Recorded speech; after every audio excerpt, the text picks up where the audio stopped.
SP வந்து காளிய meet பண்ணும்போது கார்ல இருப்பாரு.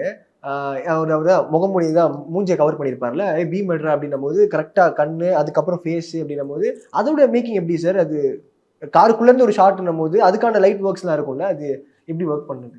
அதான் இதுல இன்னொரு முக்கியமான ஒரு எலிமெண்ட் என்னன்னா, கிராக்கர்ஸ் யூஸ் பண்ணியிருக்கோம். ஆமா, ஆமா. திருவிழால நடக்கிறது. அதெல்லாம் ஒரிஜினல் தான் அது. சுத்தி விஎஃப்எக்ஸ் நடக்கிறது எதுவுமே இல்ல. விஎஃப்எக்ஸ். விஎஃப்எக்ஸ் கிடையாது. எல்லாமே ஒரிஜினல் தான். ஓகே.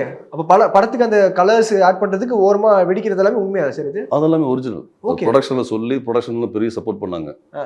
ஒரு கிட்டத்தட்ட ₹1,00,000 மேல அது வாங்குனாங்க அந்த வெடி. வெடியெல்லாம். அது வந்து பார்த்தீங்கன்னா, பிளான் பண்ணி இப்ப இதான் ஷார்ட்ன்னு வச்சுட்டோம் அப்டின்னா, எங்க அது வந்தா நமக்கு ரிவீல் ஆகும்னு ஒரு பிளேஸ்மென்ட் கண்டுபிடிச்சு டைரக்ஷன் டிபார்ட்மென்ட்ல ஒரு குரூப் தனியா போய் டிராவல் பண்ணுவாங்க. ஓகே. போய் இடத்த கண்டுபிடிச்சு, நம்ம மார்க் குடுத்துருவோம். லேசர்ல லைட்ல மார்க் பண்ணி, இந்த இடத்துல இருக்கு பாருங்க, இங்க போங்க அப்படின்னு. நம்ம இங்க இருந்து பார்க்கும்போது ஒரு இடத்த மார்க் பண்ணி விட்டுருவோம். அவங்க அங்க போறதுக்கு ரொம்ப நேரம் ஆகும். ஆமா. ஏடிஸ் எல்லாம் பிரமாதமா ஒர்க் பண்ணாங்க. அருணுடைய ஏடிஸ் அவ்வளோ பேரும் கோ டைரக்டர் ஆகட்டும், ஏடிஸ் ஆகட்டும் அவ்வளோ பிரமாதமா ஒர்க் பண்ணாங்க.